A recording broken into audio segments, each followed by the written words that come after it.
بسم اللہ الرحمن الرحیم۔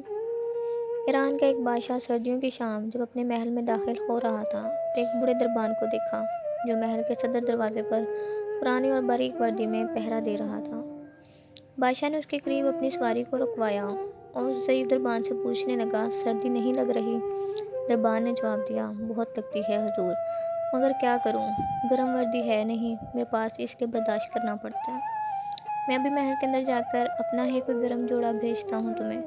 دربان نے خوش ہو کر بادشاہ کو فرشِ اسلام کہے اور بہت تشکر کا اظہار کیا، لیکن بادشاہ جیسے ہی گرم محل میں داخل ہوا دربان کے ساتھ کیا ہوا وعدہ بھول گیا۔ صبح دروازے پر اس بوڑھے دربان کی اکڑی ہوئی لاش ملی اور قریب ہی مٹی پر اس کی یک بستہ انگلیوں سے لکھی گئی یہ تحریر بھی، بادشاہ سلامت، میں کئی سالوں سے سردیوں میں اس نازک وردی میں دربانی کر رہا تھا، مگر کل رات آپ کے گرم لباس کے وعدے نے میری جان نکال دی۔